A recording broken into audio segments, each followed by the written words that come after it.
या जुले नमस्कार, सलाम आप सभी मीडिया जो लद्दाख से या लद्दाख से बाहर से हैं, आप सबको बहुत बहुत धन्यवाद। आप लोगों को पता है पिछले 32-33 दिनों से यहाँ पर बहुत ही शांतिपूर्ण तरीके से अनशन और प्रार्थनाएं, दुआएं, प्रेयर्स हो रही हैं और एक बहुत ही शांतिपूर्ण हम पश्मीना मार्च करने वाले थे जो कि आधारित था गांधी जी के डांडी मार्च पर, जिसमें कि हम हमारे पश्मीना के जो चरवाहे हैं उनके चरागाहों पर क्या हाल हो रहा है, वो कैसे ज़मीनें खो रहे हैं अपने आधे चीनी अतिक्रमण को और फिर आधे भारतीय कॉरपोरेट्स के जो परियोजना हैं बड़े बड़े उनको। तो हमारा पर्पस क्या था पहले ये बताएं कि इस हालत के बारे में देश भर में जागरूकता फैलाना, ताकि सारे नागरिकों को पता चले कि लद्दाख क्यों संरक्षण की मांग कर रहा है और बिना संरक्षण के लद्दाख पर, लद्दाख के चरवाहों पर, लद्दाख के जनजातीय ट्राइबल इंडिजिनस नोमैडिक हर्डर्स पर क्या गुजर रही है, उनके ज़मीनों के साथ क्या हो रहा है। ये अवेयरनेस, ये जागरूकता फैलाना हमारा मेन मकसद था। हमें मालूम था कि ये जो मार्च है उसे शायद रोका जाए, क्योंकि बहुत कुछ छुपाने को, दबाने को है, ऐसा हम समझते हैं।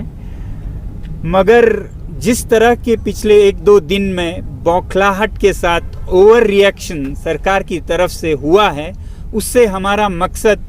मार्च के शुरू होने से पहले ही पूरा हो गया है। ये हम बहुत साफ देख रहे हैं। जिस तरह से दफ़ा 144 जैसे संगीन कदम उठाए गए, लेह में नाफिज किया गया, या जिस तरह से इंटरनेट तक को बंद करने की सर्कुलर्स हैं, जो कि कश्मीर में जब बहुत बड़े हादसे हुए तब ऐसा किया गया या जाता है, और जिस तरह से यहाँ पर कार्यकर्ताओं को, यूथ को पकड़ धकड़ करके ज़बरदस्ती उनसे बॉन्ड साइन कराने की कोशिशें चल रही हैं, उनसे साफ पता चलता है। और अब सारे अखबारों में, सारे मीडिया में ये हमारी जो मेन मकसद थी कि लद्दाख के साथ, लद्दाख के चरागों के साथ, लद्दाख के या भारत के ज़मीन के साथ सीमा पर क्या हो रहा है, वो मकसद पूरा पहले ही हो गया। ये हमें साफ दिख रहा है। अब हमारा मकसद क्या नहीं था वो बताएं। क्या था अभी बताया। क्या नहीं था कि हमारा मकसद कोई दंगा हो, फसाद हो, नेशनल सिक्योरिटी को कोई थ्रेट पहुंचे, लोगों के और प्रशासन के साथ भिड़ंत हो, ये हमारा बिल्कुल मकसद नहीं था। मगर अब जो ये स्टेप्स, ओवर रिएक्शन सरकार से हो रहा है, इसमें बहुत ख़तरा है इसी का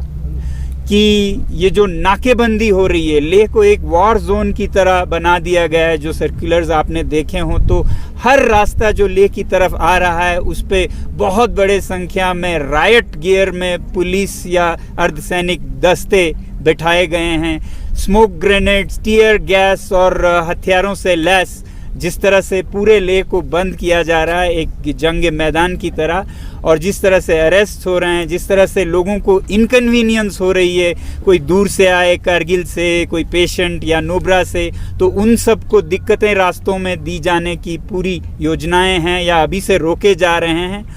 उन सब को देखते हुए हमें ये लगता है कि इस ओवर रिएक्शन में ही फसाद, दंगे होने का बहुत डर है।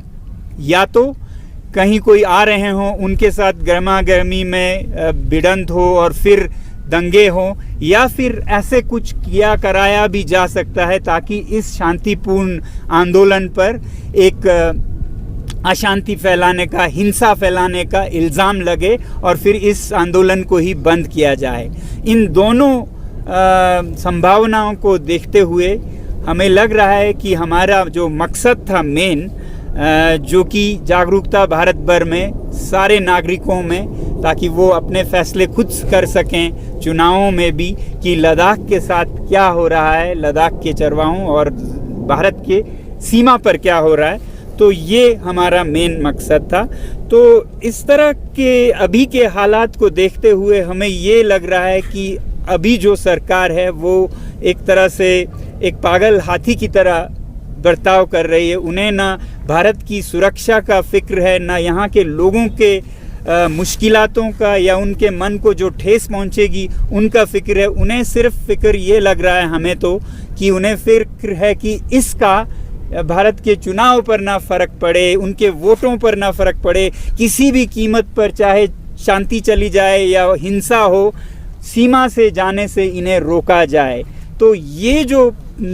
अभी पागलपन सा हम देख रहे हैं, इसको देखते हुए हमें बहुत चिंता हो रही है कि राष्ट्रीय सुरक्षा का और यहाँ की शांति का, क्योंकि किसी को तो सोचना होगा, अगर सरकार नहीं सोचते तो हमें नागरिकों को ही सोचना होगा। तो क्योंकि हमारा मकसद लगभग पूरा हो रहा है जो हमारा अवेयरनेस का था, तो इसको देखते हुए हम सब अभी काफ़ी देर तक मीटिंग कर रहे थे और हमने ये कहा कि हालत को देखते हुए जिस तरह से बिगड़ सकता है या हिंसा फसाद हो सकता है, उसको देखते हुए जो मार्च है उसको हम विड्रॉ करेंगे। जो पश्मीना मार्च है, हमारा जो मकसद है वो पूरा हुआ, उसके बाद भी हम करें और कुछ नाखुशगवार या दुर्भाग्यपूर्ण घटना हो तो ये सब के लिए बहुत दुखदायक होगी। और जिस तरह से लोगों को असुविधा होगी, मुश्किलातें होगी, कहीं इंटरनेट बंद किया जिससे टूरिज़्म बिजनेसेस पे असर हो रहा है, रास्ते रोके जा रहे हैं जिससे मरीज़ों को, दूर जाने वाले लोगों को भी वो हो रहा है, और जिस तरह से युवाओं को पकड़ धकड़ कर रहे हैं, कहीं भी कुछ भी हो सकता है, तो इसका फ़िक्र हम कर रहे हैं। और हम ये कहना चाहते हैं कि इस मार्च को हम अपनी तरफ से विड्रॉ करेंगे और उम्मीद ये करेंगे कि ये जो नाकेबंदी और जो दबाव का माहौल, जो जंग का सा माहौल है, उसे सरकार जल्दी से जल्दी हटाएंगे। ये 144 का जो लोगों को मुश्किलातें होंगी उसको भी हटाएंगे, इंटरनेट बहाल करेंगे और जल्दी जल्द अमन और शांति दोबारा से लाएंगे। हमारी यही उम्मीद है और हम अपने यहाँ पर फिर से प्रार्थनाओं के साथ और शांतिपूर्ण जो हम अपीलें कर रहे हैं, अनशन कर रहे हैं, वो जारी रहेगी। तो यही हमें आज आप लोगों को बताना था कि जिस तरह के ख़तरे हैं, रिस्क्स हैं सोसाइटी में अशांति होने की, उनको देखते हुए ये हम विड्रॉ कर रहे हैं।